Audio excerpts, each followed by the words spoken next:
Yeah, this is better. And we are live. We are live. Great. So it's three of us. There are three of us. Let me just go on and do the intro. Hello, hello, hello. Welcome back. Welcome back. This is Dr. Deborah Jenkins, your host for Black Talk Platform. We've been gone for the primarily the month of August, but we are back, and I think this is a very, very important show. I'm happy to have two guests on here with me tonight as we discuss this very important issue that is happening right here in the United States. To be sure, there are many issues that need to be addressed.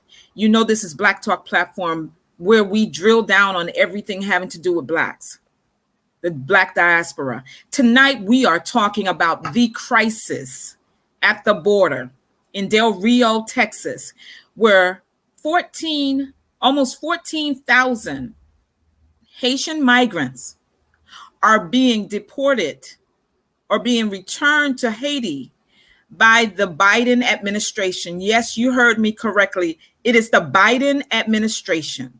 It is the Biden administration that chose to continue Title 42 that was developed and put into law under the Trump administration, where basically it is somewhat of a loophole around immigration which says that when we are having a public health crisis, we can deport, we being the government, the federal government of the United States, can halt immigration into the country and deport those who they deem may be a risk to the country. That is not the case when you think about our Haitian brothers and sisters. And I have two expert guests on with me tonight. One who is a Haitian nationalist, and one who is, and I'm going to let you do proper introductions because you may not want me to say that, but most definitely of Haitian descent and is an advocate for the Haitian country and the people. And so where I am incorrect, I want her to clarify and anyone to clarify. But the point I'm making is that while we were being told as a Black community to vote as if our lives depended on it, look at how this administration, this current administration, is continuing the policies, I should say, of the previous administration. To be sure, Donald Trump is horrible, but I don't like being forced or told to do something because of fear.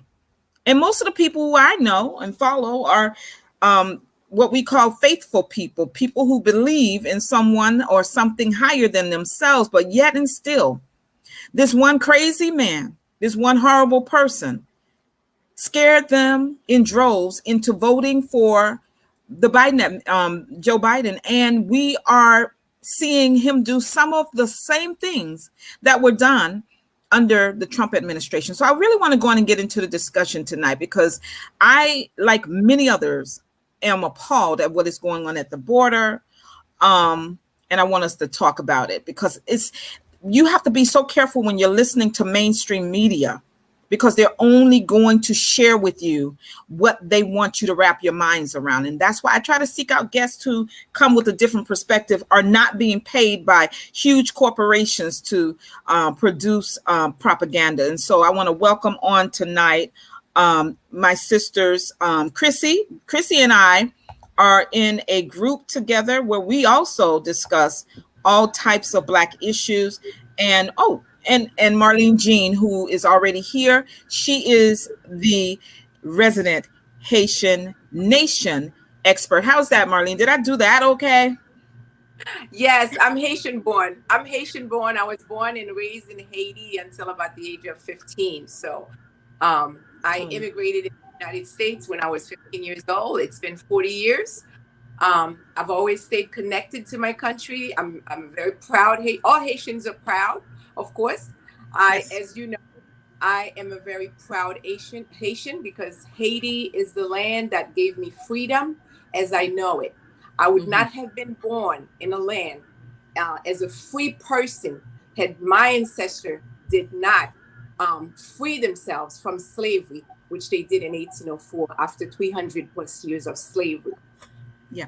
You know, I'm so, just for those of you who don't know her, she has a wonderful, wonderful historical timeline. I mean, if you don't know about the Haitian Revolution, you might want to follow her on Facebook and on TikTok, where she's been doing some lessons. And I'm not really strong in my French. I did take it, but she is definitely over there lighten up the TikTok community by giving these historical lessons. And I'm so proud to know you through this medium. Chrissy, Yes. are you there? Yes. I'm sorry. Can you see me? Oh, okay. Now I can see New you. Hi, computer, welcome. and I have to slide something so that I can be seen. So I'm sorry that my lighting isn't the best. It's fine. It's actually fine. And we're happy to have you. I was saying to the audience that we are in a group together where we discuss everything. I mean, when I say we discuss everything, we discuss everything. We've been discussing some other things, but I don't want to give it attention tonight because this Haitian crisis at the border has really been consuming both of us in a way in our group. And so I want to get into it. Let me try to share a video from White House Press Secretary Jen Psaki yesterday, or today rather, when she was questioned. Let me see if I can share it with the audio. Hello, everybody. Welcome. Let me see if I can share it because I was having some problems sharing the audio. But I want you all to hear her response as she's being questioned. Let's see. Share tab audio. All right. Yeah, can you all, okay. Seen as inappropriate. So the question really is, why would this be happening under the Biden administration? Is this going to stop? What would I wonder sort of what are going to be the consequences if what we're seeing is what we're seeing? I mean, Yamiche, it's all good questions. We just saw this footage. Follow-up question on Haiti. There are photographs and reports of border agents on horseback using what appear to be whips on Haitian migrants. Does the administration view that as an appropriate tactic? Can you speak to that? There are people who are upset about it. Yeah, understandably so. I've seen some of the footage. I don't have the full context. I can't imagine what context would make that appropriate, but I don't have additional details. And certainly, I don't have additional context. April, I don't think anyone seeing that footage would think it was acceptable or appropriate. I want to follow up on the question about Haitians and it's specifically these photos that are surfacing on Border Patrol agents seemingly using whips. I know you said that there's no context that it would be seen as inappropriate. So the question really is, why would this be happening under the Biden administration? Is this going to stop? What would I wonder sort of what are going to be the consequences if what we're seeing is what we're seeing? I mean, Yamiche, it's all good questions. We just saw this footage. Follow-up question on Haiti. There are photographs and reports of border agents on horseback using what appear to be whips on Haitian migrants. Does the administration view that as an appropriate tactic? Can you speak to that? There are people who are upset about it. Yeah, understandably so. I've seen some of the footage. I don't have the full context. I can't imagine what context would make that appropriate, but I don't have additional details. And certainly, I don't have additional context. April, I think we get the point here. Mm-hmm. Over and over again, she said, I don't know what the context would be, what make this appropriate. I don't have the full context. So this is like double speech to say that you're really not going to do anything, because the suggestion that what we saw with our eyes dictates that there might be some full-blown investigation of Border Patrol agents on horses whipping Haitian migrants needs some further investigation. Now, let me also let you all know which was not in that video. The vice president was questioned about the very same thing, and it seems that the default answer is, "I agree with the investigation ensuing." The same thing with Secretary of Homeland Security Mayorkas. "I want an investigation." One of you tell me exactly what needs to be further investigated based on what you all saw and what she saw and what they've all seen. Does anyone have an answer that can make me feel like maybe I'm missing something? I will say this, and I don't want to misrepresent myself. I'm actually Jamaican. So Okay. now I'm not Haitian, but I love my Haitian brothers and sisters. And I was pissed to the core, hurt to the core when I saw the video that I saw. I noticed a trend when it comes to Black people in general. We're always confused, right? Regardless of the video, rather, it's the Haitian migrants, it's George Floyd, it's Walter Scott running away and being shot in the back. There's always these clouds of confusion when it comes to our treatment, right? Everyone is so confused. We're not sure if we saw what we saw. We need, everyone likes to play dumb when it comes to Black people, period. And I noticed the difference when we're talking about Black immigrants, undocumented, because when they're Latino, they're called undocumented immigrants. They're not called migrants who can just be migrated from A to B. They're called undocumented immigrants. So let's call them undocumented immigrants. As we were passionately told by the vice president, looking for a better life. They have issues in their home countries. They're looking for a better life. We have families too. We can relate. It's the same thing with Haitian immigrants. The difference between the Afghans and the Latinos and the Haitians are Black. Exactly. That is what it is. And that whole scene, it's amazing. We have lots of undercover white supremacists in this country, and it's amazing the things that they do when they think no one sees them doing certain things. And because of that, I always say that our people are not safe. There are lots of spaces that we are not safe in. And we really need to be a people that whatever differences we have, we need to put it aside because we're in survival right now. Yeah. And we can't afford any divisions. We don't have the time. You don't have the time. Perfectly said. What do you say, Marlene? Do you have anything? Yes. Actually, there's a picture that looks just like that in 1791, and of course prior to 1791, you'll find plenty of pictures like that looks exactly the same. There are also pictures like that during the Jim Crow era. You'll find them as well, and you'll find many pictures that looks exactly like that right now when we're talking about police brutality. This is white supremacy at its best, and this is a show. This is intimidating. This is dominance. This is to show the world we dominate. This is what George Floyd was all about. This is to intimidate, to put fear, to let the world know. Not a group of people. The entire system is at play here. And as usual, Haiti always makes its mark in history. Haiti was the first Black republic, like I said, in 1804. Our general, our emperor, Jean-Jacques Dessalines, yesterday was his birthday. He is the father of human rights. Because let's not forget human rights. For humans to have rights, it's him who gave the entire world human rights. Not Napoleon Bonaparte, not the United States, a Black man. Because he's the one who ended slavery as we knew it. And his job, his dream was actually to go around the world and end slavery, including the Americas, Africa, and everywhere there was slavery. Of course, he was assassinated, so he couldn't complete that. But what he did stop the business of slavery as we knew it. Otherwise, we would have had slavery probably for another 2,000 years. He stopped that. And of course, they came with different means. They came with different strategies. Okay, they started the new form of slavery, which is neocolonialism. Sure. Which is you are enslaved, but you are roaming free. But you are a slave. Make no mistake about it. A reminder. They want to remind us. Yes. Yes. And let me just end what I just said with this quote from Franklin Delano Roosevelt, which he said when he was president. Now remember, when we had our independence, slavery was still going on all over the Caribbean, including America. He said, we must constantly provoke the division of the barefoot masses against the oligarchy or those living better, and push the oligarchs to tear each other apart.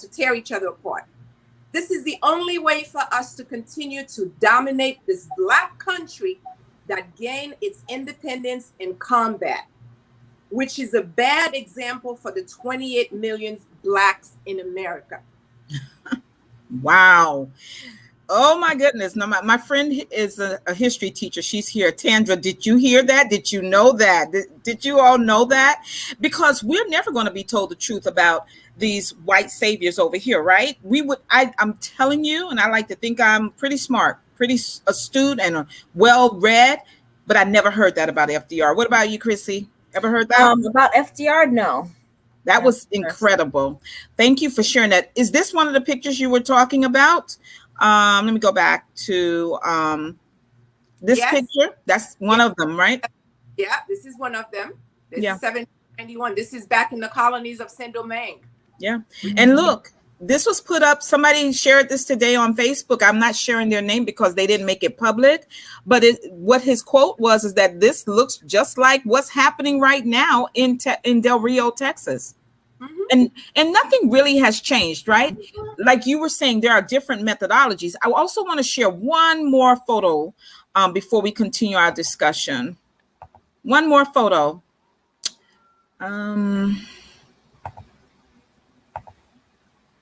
And no, nothing has changed. Just a new. Yep, methodology. Yep. So, are you all able to see this baby? Yes. The terror in her eyes, just the uncertainty that she and her father apparently are experiencing. And you were so right. You touched on something, Christine, when you said that I'm sorry, I have little ones who. No, it's fine. It's really fine. When you were talking to us about the difference in the way we are referred to as opposed to others. You mentioned the Afghanistan people who are coming over, who are by, just so that others who may not know, will all be given a $2,000 plus check to set themselves up over here. And I know that it's an explosive word, and I don't understand why. The Jewish people from another country, they were not even, the Holocaust did not occur in the United States, but nevertheless, they've received all types of so-called reparations. But as soon as someone who looks like the three of us opens our mouths to say we deserve reparations, oh, it's just like, oh no, well, how do you expect us to do this? And we could never do that. And how do you prove you're this or you're that? It's always another story when it comes to brown bodies like ours, Black bodies. And where does it end? Why aren't people outraged? Why aren't the pundits really speaking out against this? Why are they also falling into the trap being made by this administration?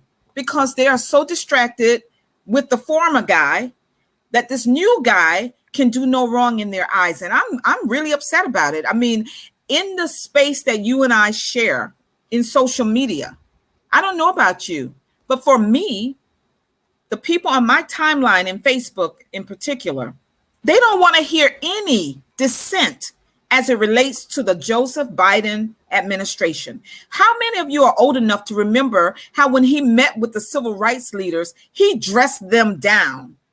He yelled at these people who are older than most of us, pretty much all of us on this platform here tonight. He treated them like they were children. Does anyone remember that? Am I the only one who remembers how he spoke to them and what he said to them? I don't remember that, but it's a history. You know, it happened before. Even if I don't remember his particular, it's a history. Like you just said, how come when it's us who's asking for reparations? Well, one of the problem with that, and I think Sister Christy said it earlier when she started saying it, that when it comes to us, they treat us different. Part of the problem is also us, because we keep expecting something different. Yeah. Although they have shown us over and over and over that we will not get justice. Right. But we continue to ask, we continue to beg, we continue to plead. And that is the behavior of enslavement. That is the behavior of a slave. That is not the behavior of someone who even wants to be free. You can be enslaved. You can be in slavery and still want liberty so bad that your language changed to the language of liberty.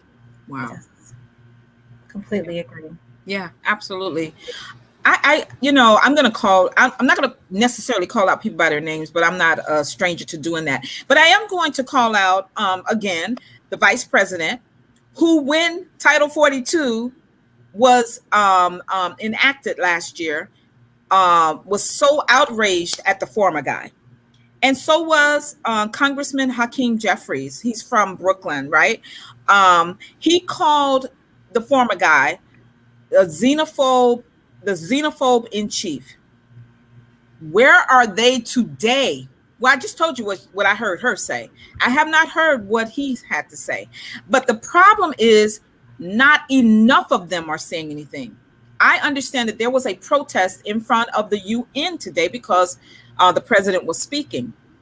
I was watching to see if the news would cover it. They did not cover it, at least not what I was watching. I was watching MSNBC. You could hear the protesters behind the reporter, but they did not make mention of the protest. What are we going to do as our people continue to look to politicians, particularly in the Democratic Party, to be their so-called savior? What are we going to do, ladies? My father used to always say something growing up. He said, "Who cannot hear must feel." And until we start to really change our behavior and hear what is being said and see how we're being treated and get it, regardless of how we vote, the goalpost is always moving. We're going to continue to get the same treatment. Yeah. Until we decide that we want to build something for ourselves and build a system for ourselves and work together as a collective, and until we decide we no longer want to be an unwanted guest in someone else's house, this is going to continue to happen. Yeah. So apparently it's not bad enough yet. It's not degrading enough. It's not humiliating enough. It's not disrespectful enough for us to divorce and say that's enough. It's time for us to separate. It's time for us to do our own thing. It's time for us to stop looking to these people for validation. That self-esteem piece is huge. Yeah. Yeah. And one thing I always say, I love about Haitian people is that the resilience. Haitian people are very resilient. Yeah. Yeah. And if there are any group of Black people who have had it the hardest, it has been Haitians, even in the Caribbean, even amongst Caribbean people. And you know what I'm talking about. But one thing, Marlene, Haitian people are very, very resilient people. And regardless of, they'll say, oh, it's the poorest country in the world, it's this and that. One thing you can't take away from them is that they were numero uno. And they carry a pride and they are unbreakable. They're one people who cannot be broken. I agree. Marlene, tell us a little bit about a post that I saw the other day, and it might ruffle some feathers. It doesn't ruffle mine, and I think you both know that I'm a clergy leader. I'm not in the same vein as many of my colleagues. I'm just not, because what I've seen is that instead of faith informing politics, politics tells the faith leaders how to act, how to move. I'm not that person. And I am at odds with them many times. And quite frankly, they don't always like to see me coming, but there's some value I add. That's because I am able to bring back a neutral point when they're selling the constituents out, called congregants. So tell us if you know the post that I'm talking about, well, let me preface this by saying this. I believe in Christ as my savior, but not in this European way that I too was raised in. I reject that fully. I've said it before. You had a different take, but it was very similar to what Chrissy just said, that we need our own, that we need to pull away. I think the barrier to us pulling away and being on our own is that it's too inviting to receive the crumbs that are constantly thrown at us. Marlene, do you want to weigh in on that? Well, it's interesting that you said that it was faith. I think you said it was faith who should inform politics, something like that. Yes. Well, the two of them had always been one, actually. I mean, let's think about slavery. Slavery started with the two main religions. They enslaved us through religion. Yep. It was the Vatican signed on it. It was the Vatican sealed it. Yeah. With King Louis XIV in France in 1685. The Vatican signed a seal and came up with the Black Codes. I don't know if you've ever read the Black Codes. The Black Codes are a set of laws that dictated what happened in the colonies, in the French colonies. And in there, the first article was written by King, and in it he said, of course, I'm writing this, in the name of the Lord, and the Lord is with us, is blessed us to sign this decree. And the second article states, as soon as the slaves arrived in the colony, the first order of business was to baptize the slave, was to make him accept the new religion, and to banish him from ever practicing his African spirituality. That was a no-no. People were burned alive over this. The slave didn't just accept this like they would have like us to think. They were burned alive. They were thrown at sea, alive. They burned babies. They opened pregnant women's womb while they were, just to see who was gonna die first, the baby or the mother. This is how they push the religion down our throat. This is how we became Christians. This was agreed by the Vatican and the Christian faith. And up to this day, it is the one thing that is the reason why Black people cannot unite, because they are not sitting in themselves. It's impossible to even look at your oppressor if your oppressor is your God. Mm-hmm. And you're right. That's really what your post was talking about the other day, and that's why it's so important to know who you are, who and where we've come from, and that's been taken from us. In fact, I was on Sunday during my speaking time, my proclamation time with God's people. I shared from 2 Maccabees chapter 5. If you know that Protestant books do not have the apocryphal books of which the Maccabees are found. Mm-hmm. And so you were just talking about the Black Codes and the 13 colonies. Well, I thought it was so important to whether they ever accept it or not as a holy book within the Bible that should be in the Bible, and parenthetically, several so-called Christian organizations throughout the world do include the apocryphal books. But I was reading and telling them, and I want everyone to hear me real clear. In 2 Maccabees chapter 5, it talks about when King Antiochus became the ruler, and the kings were responsible for appointing a high priest. The high priest was appointed in order to keep the people in control for the sake of the empire. Not anything to do with the word of God, just to keep the people in control, under control. This particular high priest that year's name was Jason. The very first thing he did, aside from pledging his allegiance to the throne, was he took away the laws of God from the people and adopted the pagan ways. It's in the book. It tells this story. So when you lose what you've always known about yourself and are forced to adopt something that is pagan to even your soul, you typically lose who you are, period. And you begin to accept things. And that's where we are today, because they raised the temperature so high about getting rid of the former guy Anybody would be better. And the reality is, until senior statesman James Clyburn from South Carolina decided that he would single-handedly anoint Joe Biden to be the Democratic nominee for the presidency, President Biden's campaign was flailing. And that's just the reality. Many people who ended up voting for him were not even supporting him during the primary.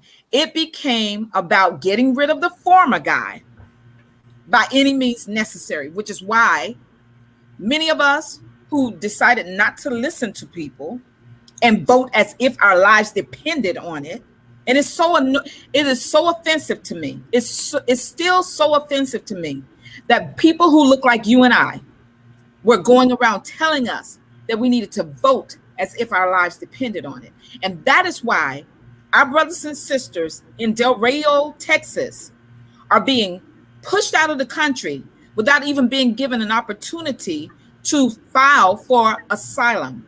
It is disgusting. It's despicable. And this is all Joe Biden's doing. Does anyone else share that? But you know, the funny thing is, not exactly sure why a lot of us are surprised, because Joe Biden's been pretty consistent.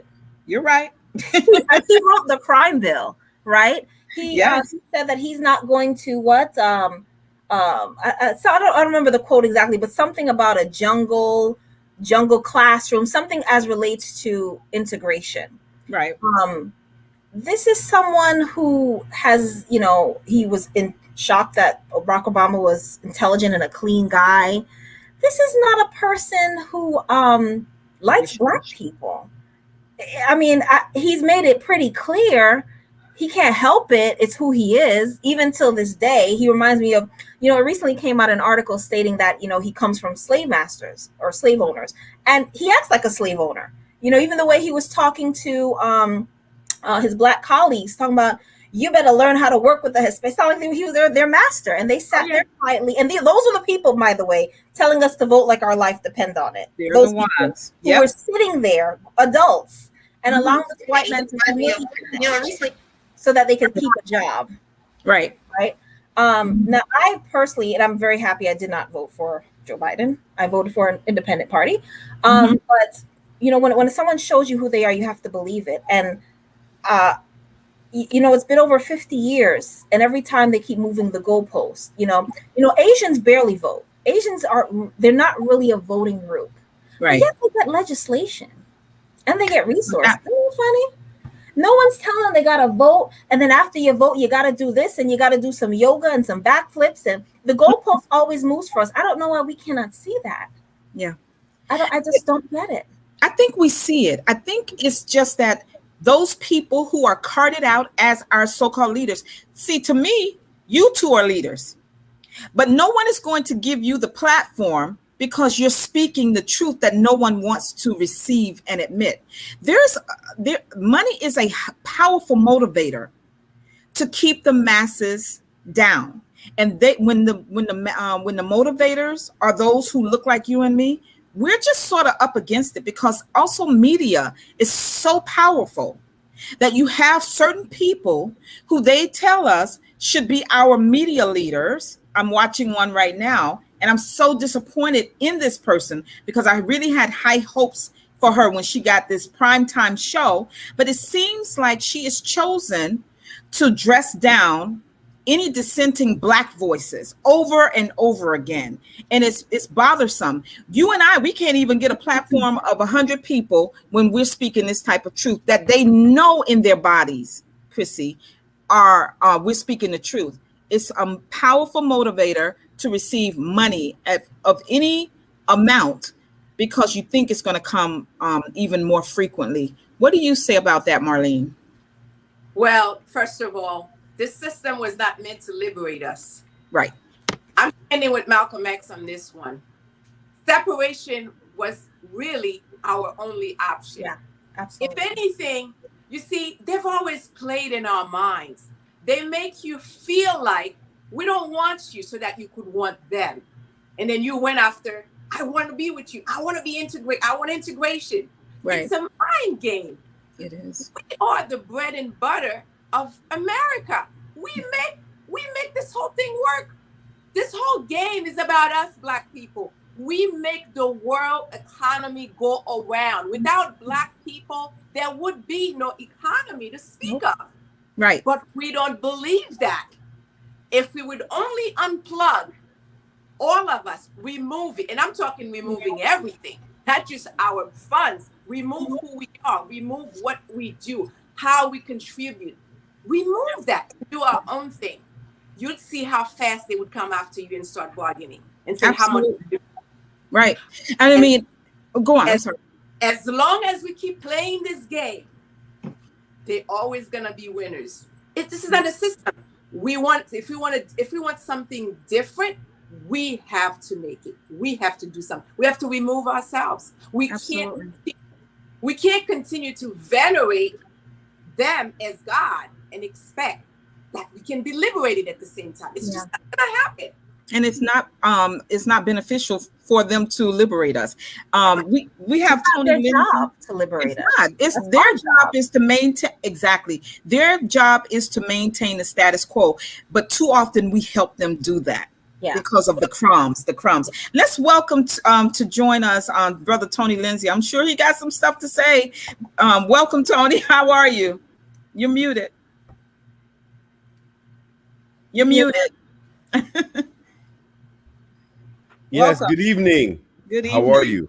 We're good. We're just talking about a little bit of it all, but we're just laying the backdrop for what is happening with our Haitian brothers and sisters and their babies in Del Rio, Texas. I understand there are another 20,000 on the way.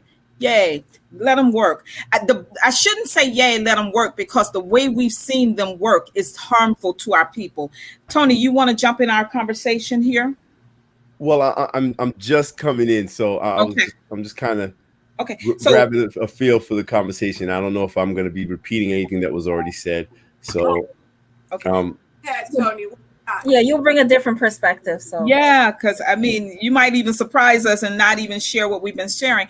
We've shown a video of Jen Psaki being questioned. And am I right when I say Yamiche Alcindor is of Haitian descent? Am I correct? Anyone? Does anyone know? The one who was speaking, or the reporter who was asking Yamiche? She's one of my favorites. And they've criticized her a lot because she asked the tough questions.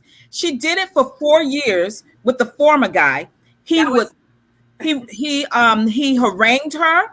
He talked about her leaving wherever she was, Washington Post, I don't know where, going to PBS as if that was like a demotion or something. He was horrible to her for 4 entire years. And she stood there flat-footed and did investigative journalism. Now she does it with Biden, and she's receiving a lot of criticism from the so-called liberal media. Really? Oh, yeah. Oh, my goodness. Wait.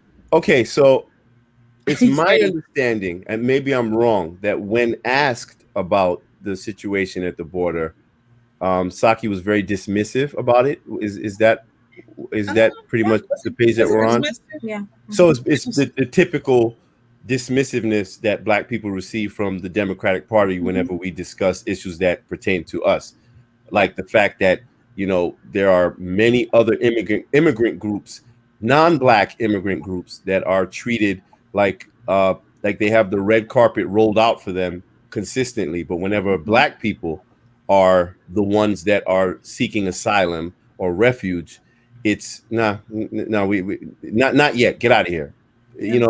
I just think that it's very telling, not only the way that they're so dismissive about it, but the way that we see how they have been treating them over at the border. I mean, when Trump was in office, everybody was yelling about, the kids in cages, right? Even though we know who built those cages, but, fine. But everyone was still yelling about Trump and the cages, the kids in the cages. But once Joe Biden got elected, no one's talking about the cages anymore. But even outside of the cages, what about the people who are being held under a bridge, outside under a bridge and being whipped? Yeah. Right. Where's the outrage about that? And so that's the hypocrisy for me of the liberal left and the Democratic Party. You know, they're very selective in their outrage, and they're very selective in their concern. And I think Black people need to wake up to that and understand who your allies are, and if you even have any. Why don't we hear, why aren't we hearing, and it could be rhetorically taken, but why aren't we hearing from the Congressional Black Caucus collectively about this? I'm going to say it. They're Please. puppets. They're puppets. The Congressional Black Caucus, you know, I heard one time someone said, can someone tell me what one thing that the Congressional Black Caucus has actually done for Black people? Because, you know, they're at the forefront of LGBT rights. They're at the forefront of Latinos. What was John Lewis? Our babies, we got to get our babies. So he's talking about Latino babies. He has no mind for Black babies. Mm. The Congressional Black Caucus is like, they're just ornaments. They don't really do anything. Yeah, I'm sorry? A good symbol. Yeah, they're symbolic. And you know, remember last year they were wearing their kente cloth and everybody's coming on one knee like Kaepernick. It's for symbolism. They figure that we're Black people are seen as children. That's number one. You know, so they figure that, and honestly, sometimes some of us act like children too. You know, because it's just like, you know, the imagery and the first Black this and the first Black that, and that's Black excellence. Meaning that when a Black person is promoted in a white system and selected by white people, that is Black excellence. This is how warped we are. Yeah. You know, we're celebrating the first Black in a white institution. We don't have any institutions. So no one celebrates their first anything because they have self-confidence and they have dignity. You know, there are a lot of things we got to work on within ourselves. Mm-hmm. So we can build, and I always talk about us building, but it's so much to dismantle with us. You know, we're people that are still talking about good hair, bad hair. That's slave talk. That's plantation language. Yep. We're still using that kind of language amongst each other. So we really have a long way to go. But there are those of us who are conscious and are ready, and we got to build. And I think at this point, we really have to stop saying that you might live in America, but we're not Americans. And I'm sorry, even if you've been here 400 years deep, you know, that I'm so sorry I have. It's fine. Do your baby. That's what you're supposed to be doing with the babies. But Chrissy makes a good point about us finally identifying as our own. I mean, you know, I don't fault anyone for having to go into the military, but it is a very controlling environment. You have to pledge an allegiance in a different way than we were taught in the schools, right? And so when I hear and listen to many Blacks, that's why you have a lot of Blacks who will never speak out against the harm that law enforcement caused to us because of the conditioning they receive as a result of their military service. And so how do we begin to unpeel so that we can become who we were meant to be, so that we can come together as one and reject those things that harm us continuously, and continuously we go back to those who are our oppressors, asking them, and not telling them, but asking them to be nicer to us. I think we have to detach ourselves from the notion that our freedom and progress is predicated upon inclusion as opposed to independence. And that's the problem that I've seen mostly from our people in this country. We know it comes from, you know, societal conditioning, you know, 400 years of oppression, of brainwashing. You know, we understand it. But right now we're in a state of really low self-esteem as a community. And we don't really understand the notion of real tangible progress. You know, that's why we're constantly being offered symbolism and empty platitudes as a replacement for real tangible progress. You know, and for me, I believe that, and I don't want anyone to believe that I subscribe to partisanship, because I don't have faith in the Democratic Party. I don't have faith in the Republican Party. But I think that when we've become so attached to the symbolism, like we don't even ask or demand anything tangible anymore. You know, we've just become satisfied with it. And I don't know if it's because we've just been so detached from anything real or any progress for so long. But we have to face the fact that we've been sold a lie for a very long time, and we have to let go of that lie, because I think our current attachment still to the Democratic Party is like an indicator of our own cognitive dissonance. We've believed this so much. We've invested so much time and effort into this party, and they just have to do right by us. They have to mean what they say. They cannot be betraying us like this and selling us out. We don't understand, like, this is exactly what's happening, and it's right here in front of you. So I just think we have to let go of the delusion and start building some self-esteem as a community, and start reconnecting with each other and understanding that we're in this together, and stop depending on other people to come in to save us, because nobody's coming to save us. Right. The problem, Marlene, I see is that there are not enough of us who want to band together to help save us. Right. And first of all, most of us don't know our history. That's why we say things like first Black person to do this, first Black person to do that. Had we known our history, the history of who we were before we even went to slavery, and I'm talking about 2,000 years of slavery, okay? We were enslaved by the Arabs for 1,400 years before the Europeans came and changed the game and used their own religion to enslave us, okay? And like I said, we were enslaved in the name of the Lord, in the name of Jesus Christ. That's what they told us. Yeah. And slave was in education. The slave was told over and over that his salvation, that he would be a good Christian. He would make a good slave if he served his master as he served Jesus Christ, which is in the Bible, Ephesians chapter 5 and 9. So they poured that information, they poured this into the slaves, so much so that after a while, it became truth for them. Yeah. That if they wanted to be good slaves, forget about, I want to be free, forget about anything else. I just want to be a good slave. Yeah. Because I want to go to paradise. If I'm a good slave and I do right by my master, I'm going to go to paradise. I'm not going to go to hell. Those were the two choices they had. You do that for 300 years, and then you have people being born into this, meaning this is all they know. This is what's in our DNA. We don't know our history because they also educated us after this. The same rhetoric, the same narrative went into our education.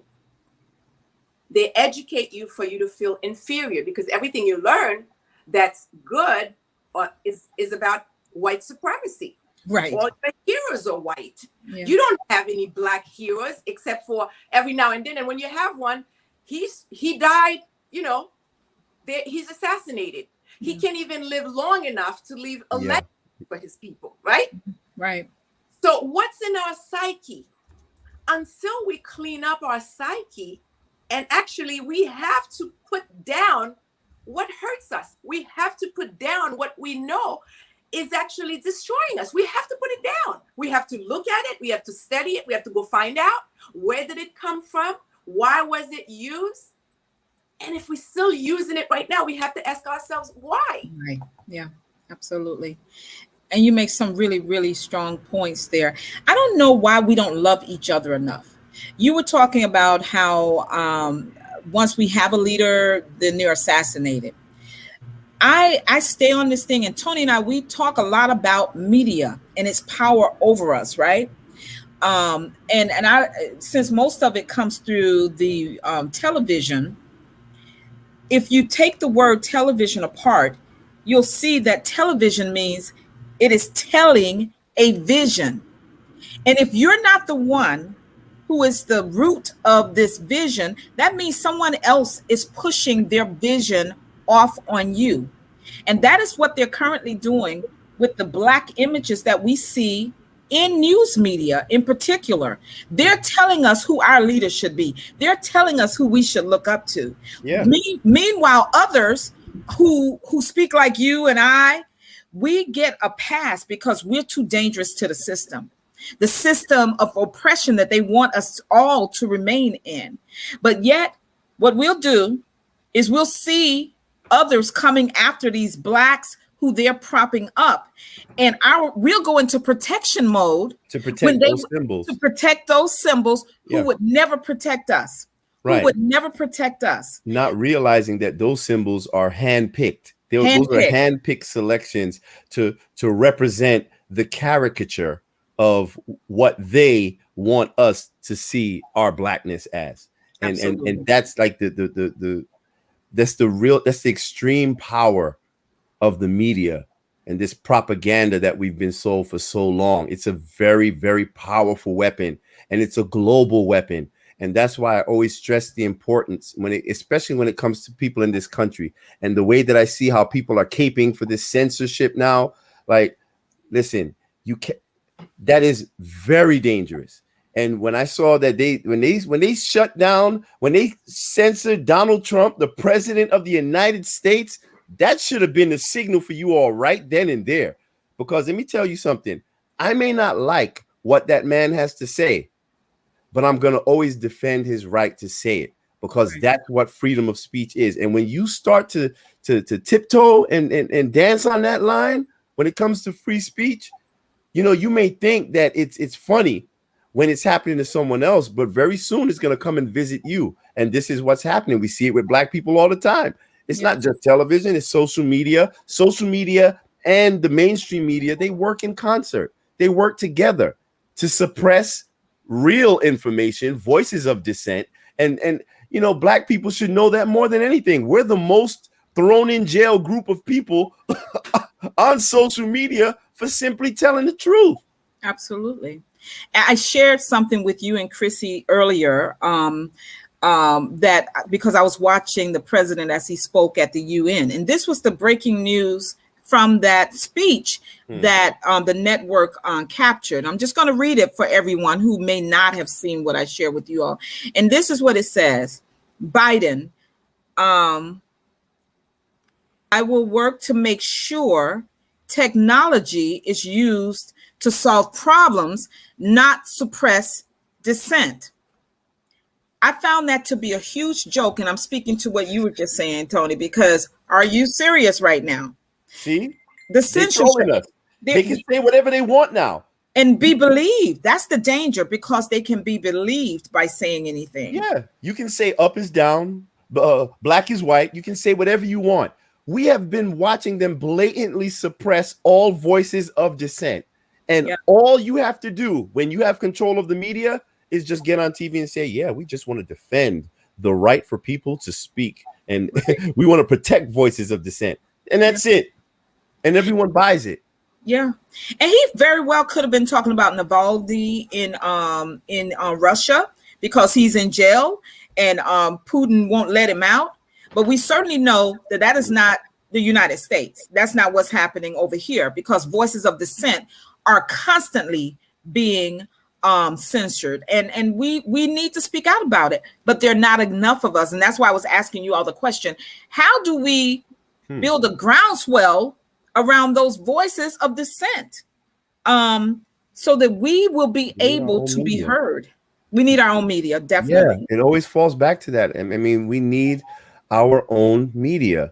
We have to stop being so attached. Listen, I think just the fact that we're also attached to Facebook and Instagram and YouTube, Twitter, all these platforms. Now we get it. We understand, the value of those platforms right now as it stands in society. But it's also very dangerous because they hold a monopoly on all information. Absolutely. That's extremely dangerous. So I don't care how small it is, how fragmented it is, but we need to start building our own independent media, our own independent platforms. The answer, listen, no matter how many questions we come up with, it always comes back to this one solution: build our own.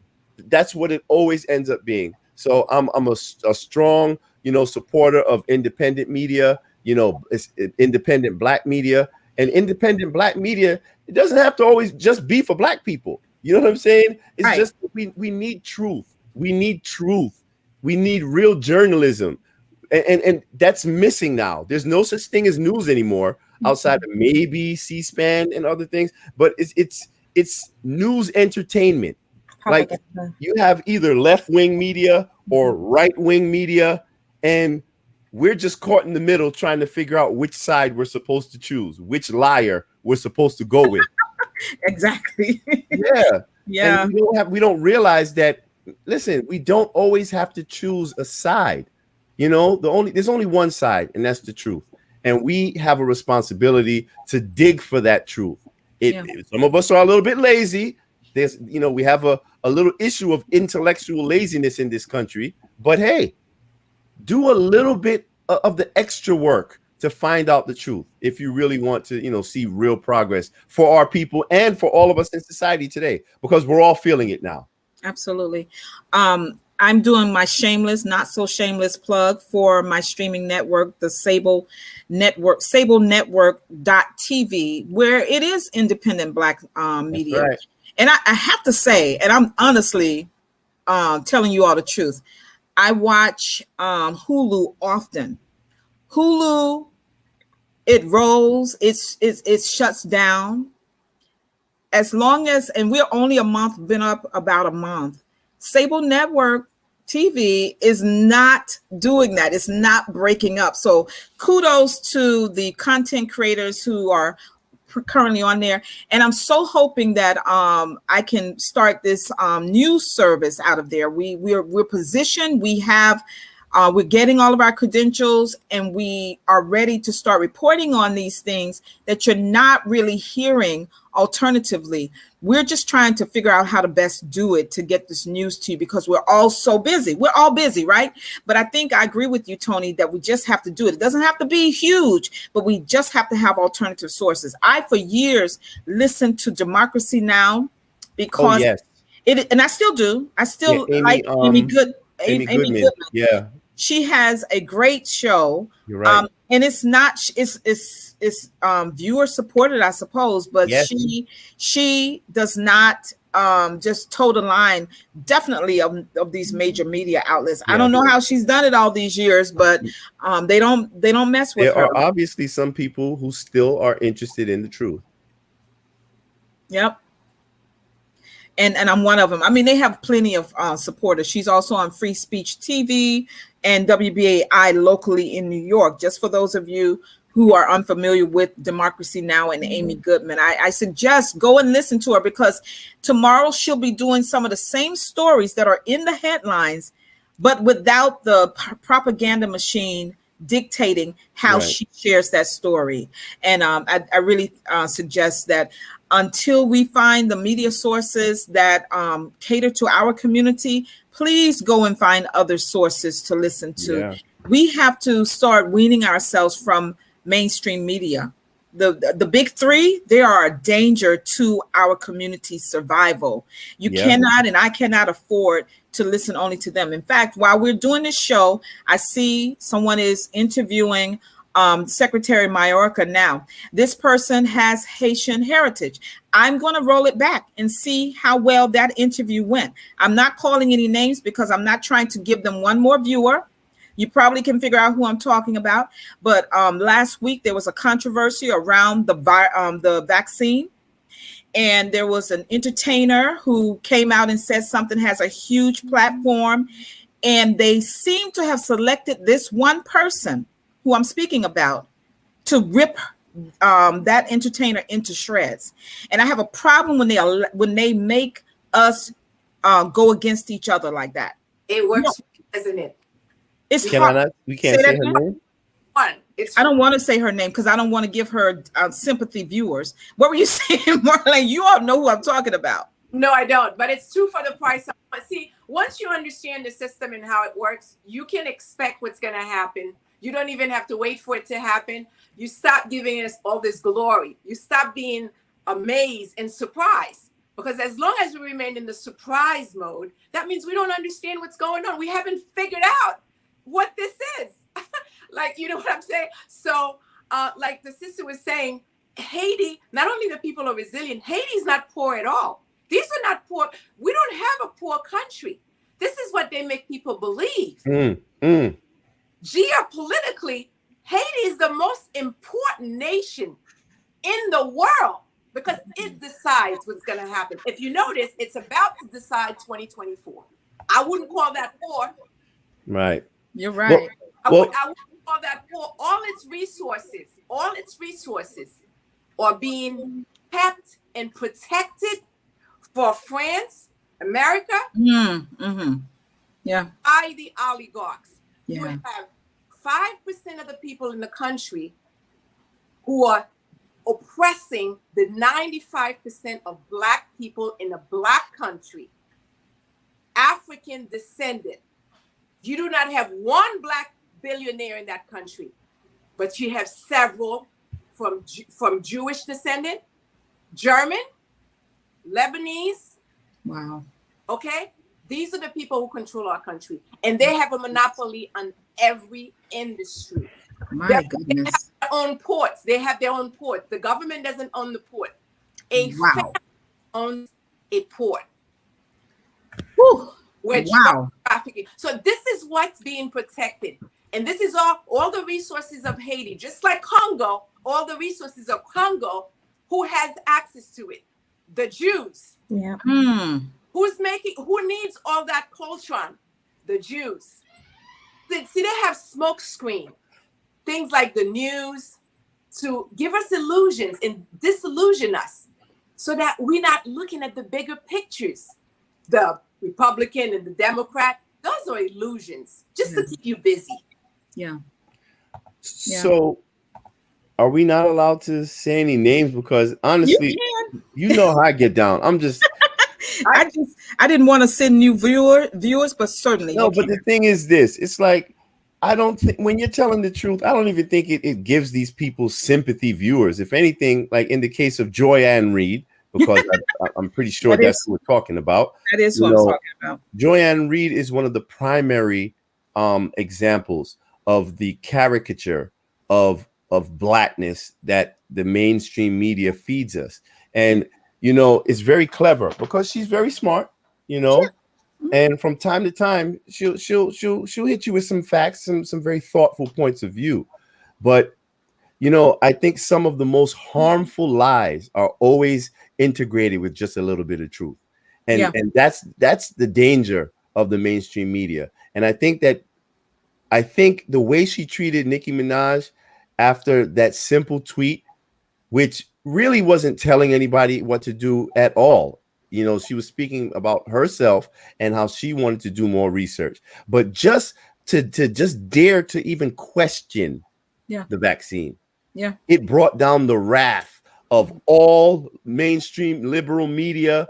Absolutely. They took this Black woman, they used this Black woman, Joyanne Reed, to be the main attack dog against this other Black woman. And I think Gretchen, he just named them Miss Gretchen. Yeah, and I think Black women should really pay attention to this, because they're always, the Democratic Party, they're always massaging you and praising you. You saved democracy, you saved the election, protect Black women, listen to Black women. They give you all this praise when you're doing work for them. Right. But the moment you dare to slightly step out of line with their agenda, they send everybody to come get you and throw you in the trash. I think that we need to pay attention to that. And the people that they use are the people that look like you, sister. And I found it so insulting and disingenuous as she's chastising Nicki Minaj publicly to call her sister. Oh, it made my stomach turn. Yeah, sister. And then, for me, I think we keep falling for this stuff because some of us like her personality and maybe her little sassiness, then we're going to pretty much decide everything that this person says is true. Okay. And then we go along with that. And that's irresponsible. And that's the intellectual laziness I'm talking about. Yeah. Now, Nicki Minaj has a sizable following, just like how Beyonce got her following. You can't say anything negative about Beyonce or the Beehive is going to come get you. Well, It's quite similar with Nicki Minaj, because when Joyanne Reed went in, they didn't expect Nicki Minaj to push back. And when she did, a lot of people pushed back with her. And then Joyanne Reed gets on TV, not to apologize, but to say, well, there's a lesson in here, perhaps, with communication. Never apologize, right? Never apologize. Right.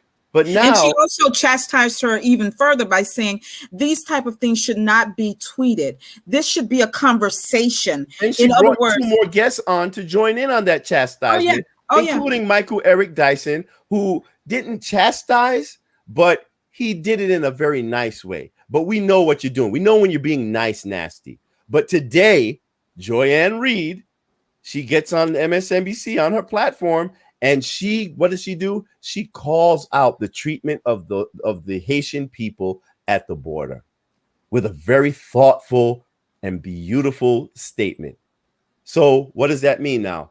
We forget all of the harmful things and the propaganda that she's been pushing before, and now she's regained our trust. So for me, it's like, man, miss me with all that garbage. A liar is a liar and a manipulator is a manipulator. So we have to learn, you have to figure out when we're being handled, because we're always being handled. When they see that they're upsetting us a little bit, they kind of soothe us a little bit with some nice, pleasant words. And then it's right back to the propaganda. Black people, you got to start getting wise to that. I know I'm ranting a little bit, but it's just very annoying to always see us fall for the same thing over and over and over again. We don't know who our allies are, and we trust everyone else except for the people who are trying to give us the truth. But and those same people are the ones who are always being silenced.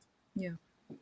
No, it's okay. We need to rant, right? Why? Because we are constantly having our voices shut down, and it's a weird place that we're in when we can't just go on social media and say most of the things that we've just said. I haven't asked you all to be careful. I just didn't want. I was. I'm sorry really, if I get you taken down. No. I don't. It's okay because those who are listening now, they see it, right?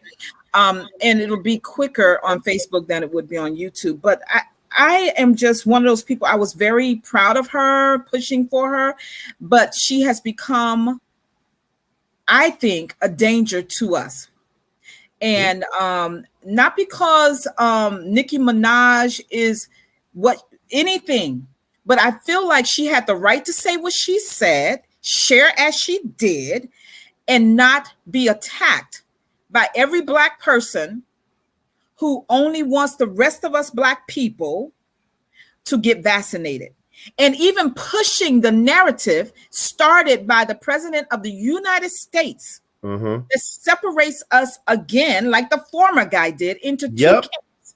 What is he saying? A pandemic of the unvaccinated, which is not true. If you look at Israel, careful. But the CEO of Pfizer said that Israel is the universal laboratory.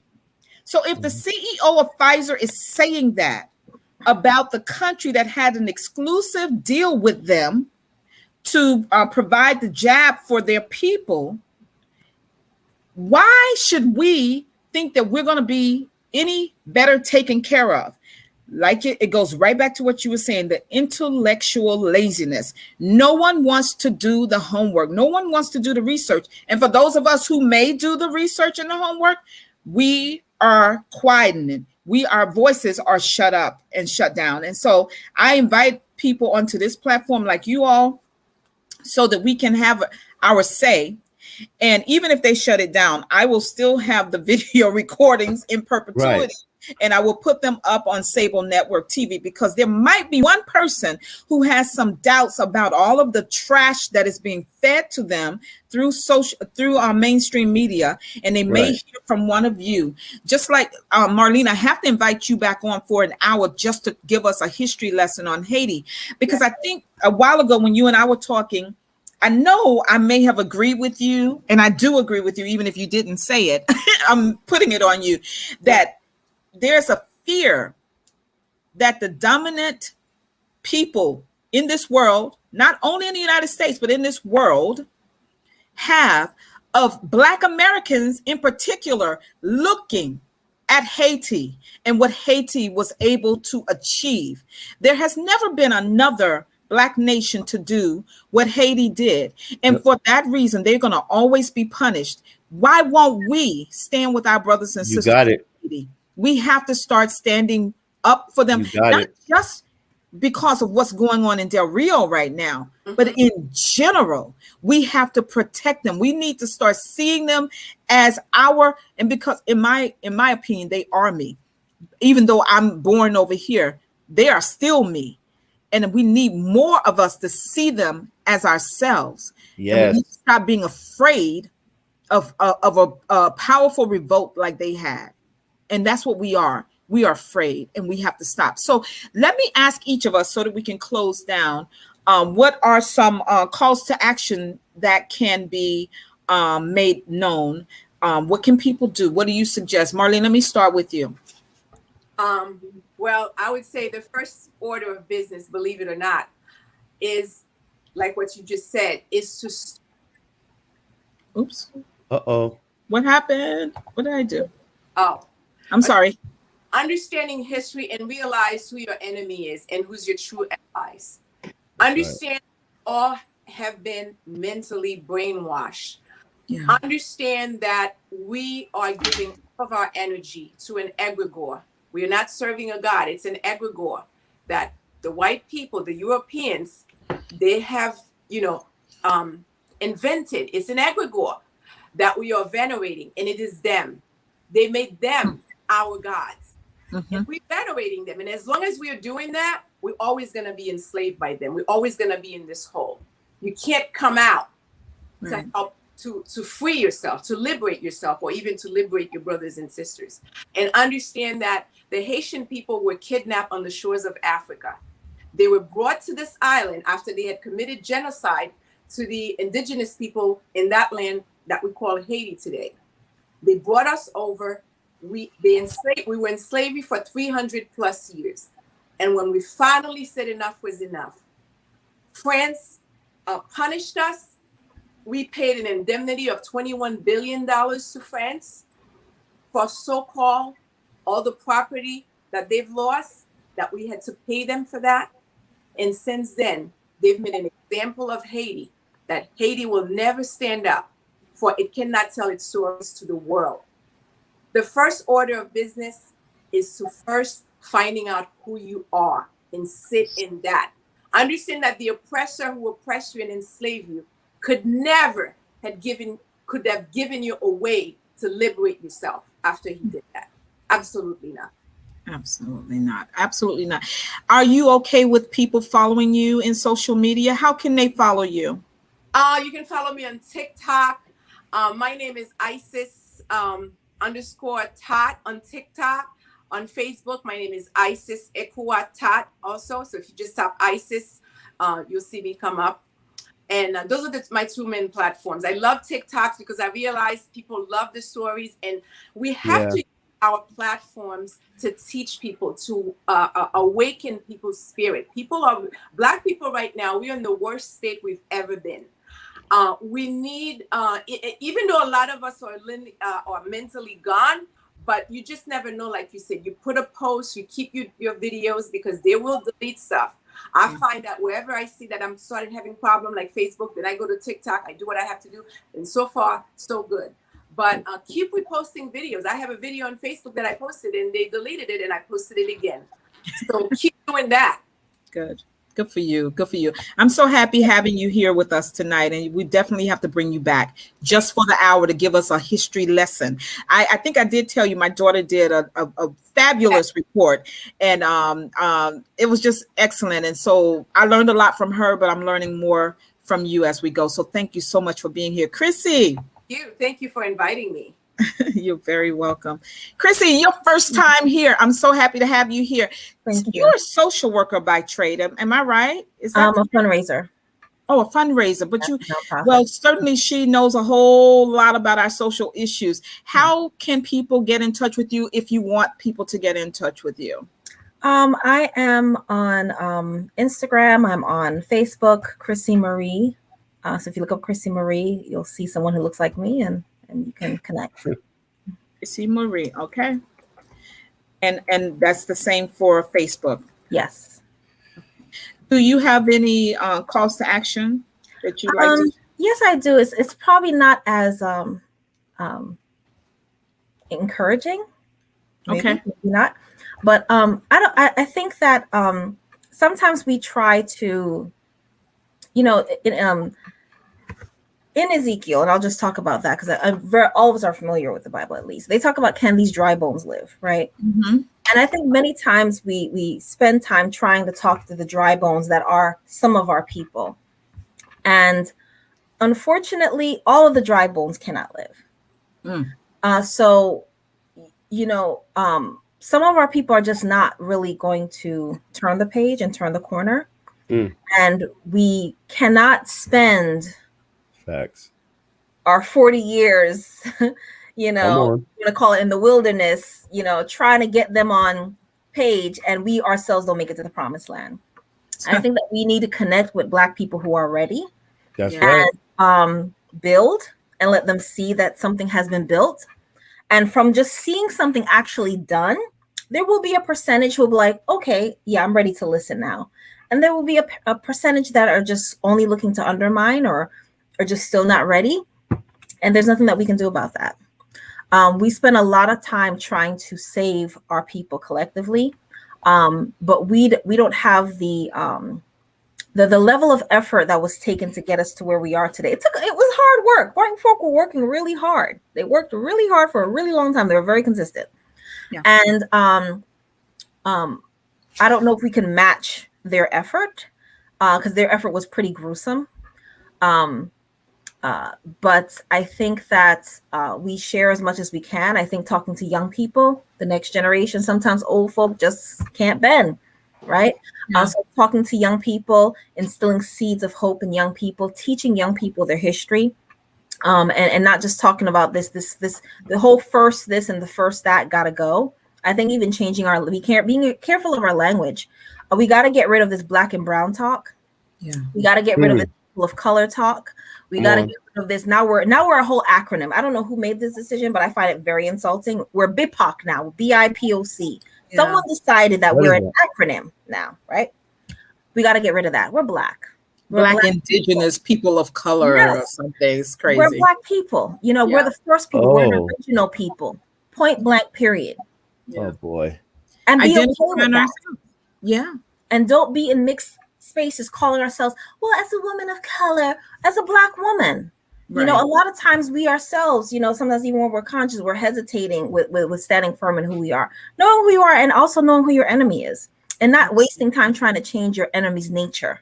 That's right. And I'll just tell a quick story. There's a story that my mom used to tell me about. It was the frog and the scorpion. So the frog, he can obviously go from tadpole to tadpole. He can swim. The scorpion wanted to. It's a Jamaican story, but the adaptation of an African story that was passed on. The scorpion wanted to get across, and he's like, "Please, Mr. Frog, if you let me over, please, I just need to get to the other side." Mr. Frog's like, "No, because you're a scorpion. I know what you guys do. You're gonna sting me." He said, "No, I'm not." And he cried. And he said, "Please, I just need to get to the other side. If you could just help me out, I promise. I give you my word, I will not sting you." So Mr. Frog has a little compassion. He's like, "Okay, you sure?" He said, "I promise." Great. So Mr.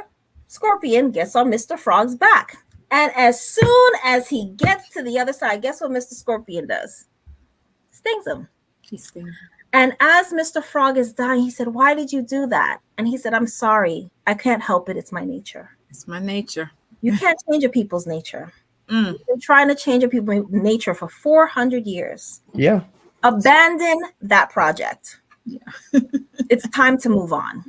I love it. It's time to work on ourselves and return to our natural nature as a people. That's what we need to focus on ourselves. Not acceptance, not love from nobody else. We don't need anyone else's friendship, acceptance, because you don't have it anyway. Right. Let's focus on us, build with us, love us, and embrace ourselves.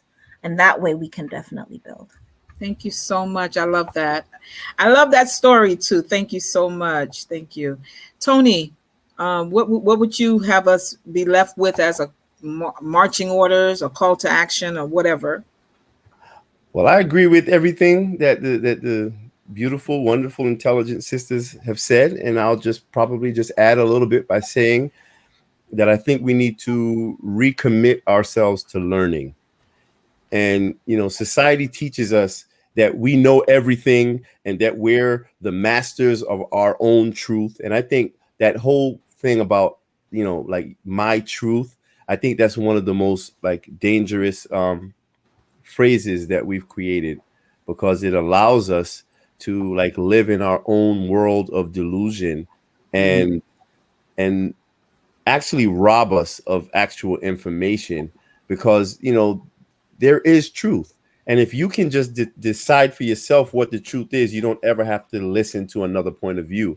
And one of the easiest ways that people, you know, use to avoid truth is by labeling others. And that's something that, you know, we constantly fall for, which is usually propagated by the government by way of the media. And if you listen to the media, you'll always see that, you know, they're labeling people, you know, the right wingers, left wingers, the anti-vaxxers. You know, they give you all of these terms in order for you to see people who think differently from you. You're supposed to see them as enemies. Right. And whenever you label someone like that, it's much easier for you to ignore potentially valuable information. So I think we have a responsibility to recommit ourselves to learning. And, you know, I had put up a post prior to this when I was basically talking about, you know, our children. And I don't know, but I think everyone here has kids. And we teach our children from a very early age to ask questions, right? Because that's the way that they're going to learn. You got to always ask questions. I tell my son, there's no such thing as a dumb question. So anyone who attempts to quash your ability to question things is not a friend to you. That is not somebody that you can trust. And, you know, lastly, I will probably say is that we need to get out of our comfort zone and start engaging with people that we don't normally engage with. Because until we have those conversations with those same people that we've been taught to view as our enemies, those same people who have been demonized for not going with the collective narrative, until we engage in those conversations, we're always going to rob ourselves of potential valuable information and I would say accomplices, much needed accomplices in this fight. Yeah. So, you know, that's pretty much my thoughts on this. No, I appreciate that. Thank you for sharing that. I thank you all for sharing all that you shared. Chrissy, Pamela James, who's a friend of both mine and Marlene's, she liked your story about the frog and the scorpion. I like that story as well. I forgot which of you ladies said we need to dispense with the first. Miss Gretchen is saying, I think first serve as an inspiration to others. And I'll attempt to respond, but anybody can. I agree that they first serve as inspirations to others. But in my mind, where I am in my mental space, I want my children to be the first to buy acres of land, to farm their own land, grow their own food. You know, I want those type of first, because the first that we keep applauding are puppetry. You know, they're just to keep us reaching for things that we will never achieve in a system that was never meant for all of us to gain, but for some to gain. I think that was the story you were saying, Marlene, how they want to keep the FDR quote, actually. Yes. You know, it's a control mechanism. We like the whole thing with the Emmys the other night, how there were no people of color, as they say, but blacks. There were so many blacks. We're always doing stuff, right? We're always doing stuff, but they were not recognized. They did not receive the top honors while it was being televised. So someone posted, but there were blacks, you know. So are we going to really get so enmeshed in these fights? Every year. I'm sorry. It's every year. Yes. We're a hamster in the wheel. Why do we care? Why do we even care? I don't know. I'm tired of this. Every single year, Oscars so white. Black people were nominated. Nobody won. Why didn't they let us win? Why aren't we achieving in their system? This is the problem. Right. We want to always be first and get accolades in their system instead of building our own systems. Yeah. We need to learn how to secede from that system and build our own. Secede financially from that system. Secede in media, in talent, in entertainment, everything, education. Everything will change. Everything will change. Absolutely. Ladies, did either of you want to talk about the first before I just wrap it up? Yes, I just wanted to say that we're at a point in the world. They call it the Great Reset. Everything that's happening. And we're at a point we're going to be forced to do some things. We're going to see all this. I'm amazed that people have time for crate challenges and Emmy so white in the climate that we are currently in. Yeah. You should be buying generators. You should be buying heirloom seeds so you can have food to eat. That's right. You should be figuring out, if you don't know how to wash clothes by hand, if you don't know how to do that, you should be figuring out how to cook food without a stove. These are the things that you should be doing. Yeah. You not worrying about Emmys and all that. We're moving into a very different realm. And when resources get very finite, people get very tribal. Yep. Okay. Yeah. And we are not a people who have systems. We do not manage and operate supply chains. We are the most vulnerable people in this country. Absolutely. The Mexicans who just came over the other day have more of a system than we do. As Black people, thinking just as a collective, as a color of people who've been here for 400 years, they have more of a system. If things fall apart, they're going to survive on just the farmer connections that they have and all that kind of stuff. And they're already used to working together. The things that we concern ourselves with, woe be unto us when that time comes. And there's a time in this country that is coming, and it's coming very soon. It's coming. And there will be no food bank for you. Right. And there will be no journalist to see somebody whipping at you. It's going to be a different era, and you're really going to see people's true colors. And we have historically in this country for a very long time, we have been stuck. We've been relegated to this position of being consumers. Now, what happens when all of the resources are depleted? Right. Yeah. So we have to change our mindset, Marlene. Get ready. I don't mind you coming back into the conversation before we leave. Yes.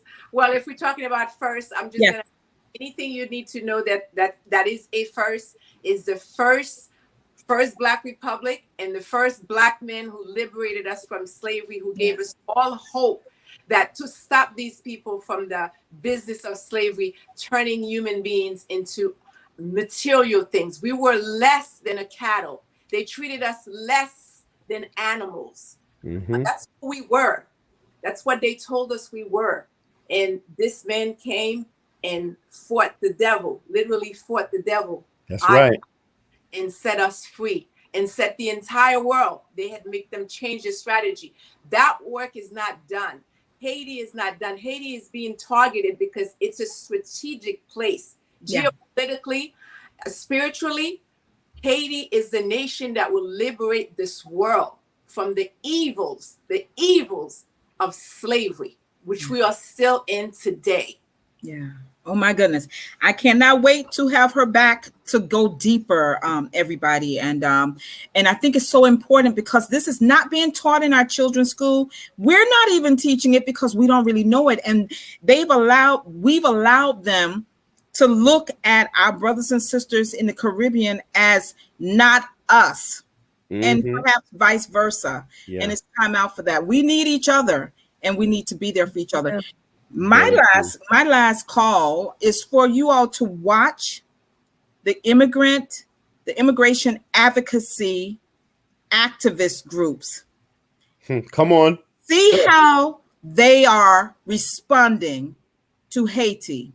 And if they're not if they're not out there getting arrested, if they're not out there laying in streets, if they're not at the border, then understand they too have a separate class for which they're willing to fight. And it is not those who share your skin tone and mine. They're also perpetrators of anti-blackness. Yes, they are. Yes. So pay attention and hold them accountable. That's right. Because they cannot be trusted in this environment if they're not out there doing exactly what they did for others right now, in this moment. I said it and I mean it, and I'm holding them accountable. You should too. Yeah, I'm not hopeful, to be honest. I mean, everything is on the dollar. yeah, for me, it's like I don't need to be proven.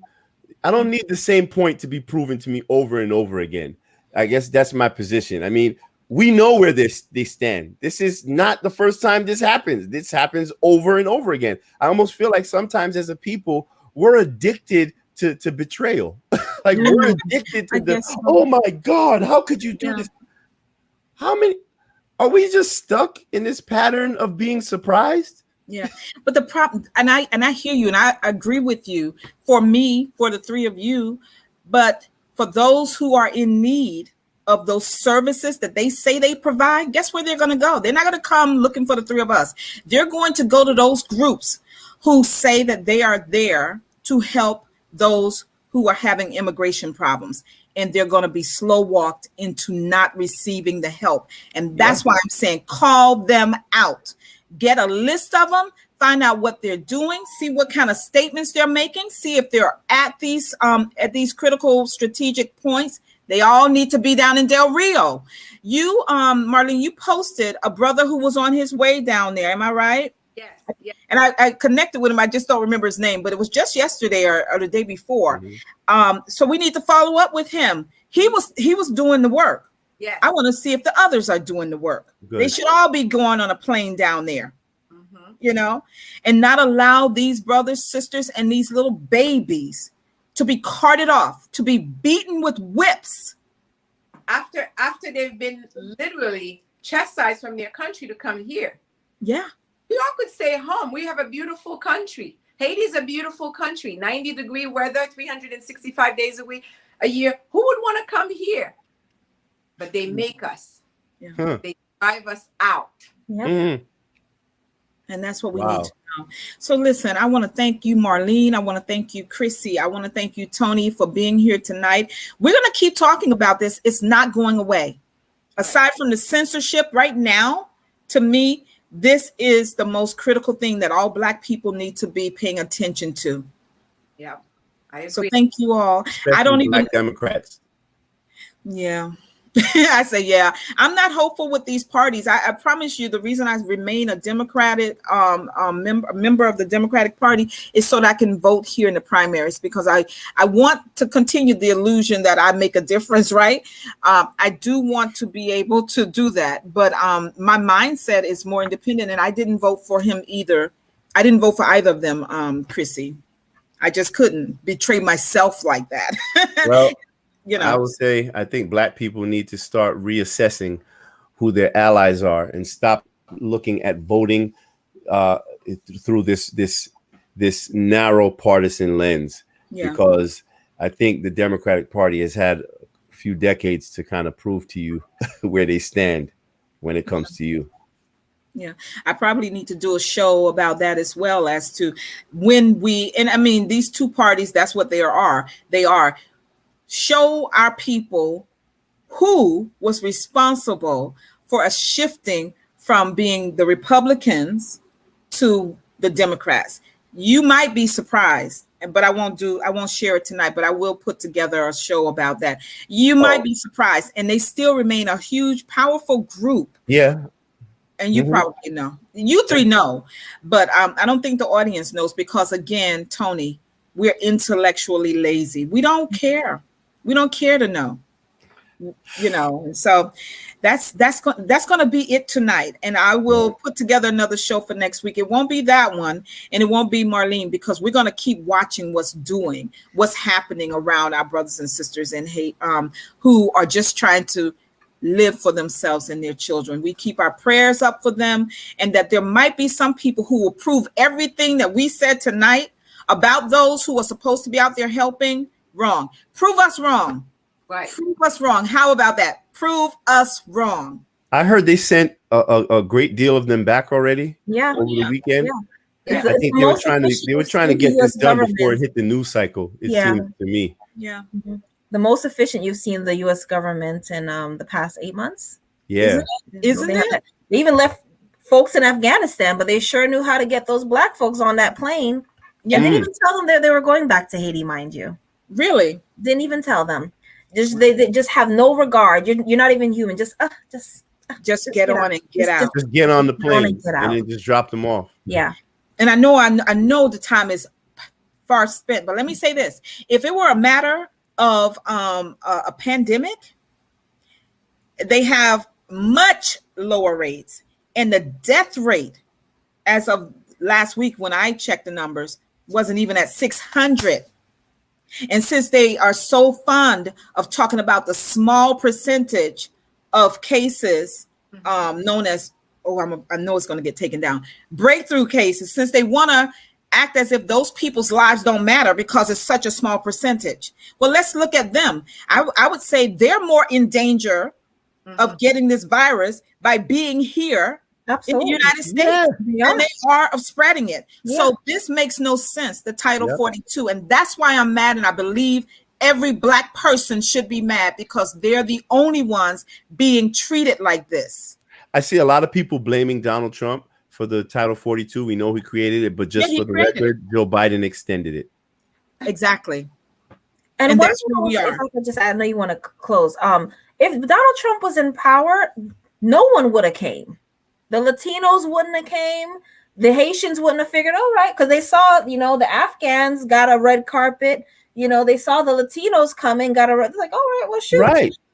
We need help too. They're helping people. But the only thing my brothers and sisters didn't know, they're helping white people. Right. They're helping white people who speak Spanish and white people who speak Pashtun, so they can increase their numbers. They're not helping Black people. Yeah. Joe Biden's misstep was lying to you guys so much during the election cycle, with all those promises on basically like almost open borders. Like, come on in, everyone. But see, he wasn't talking to y'all Black people. He wasn't talking to the Black immigrants. He wasn't talking to y'all. He was talking to the other ones. He was talking mainly to the Hispanic immigrants. The white Hispanics. He wasn't talking to you Black folk, because as soon as them Black folk came in here, get them out. Yeah. Get them out before the weekend. Yeah. Come on, crazy. Man. We're in a space where I believe it's as dangerous, as I said before, the talking heads on the television, as it is having this leadership, because this leadership is failing us, and there are not enough of us saying it. And the evidence is there. So again, thank you all for being here. Thank you all for watching, and come back again next week. I'll see you all in the green room. Don't leave. Good night, everybody watching. Good night. Right.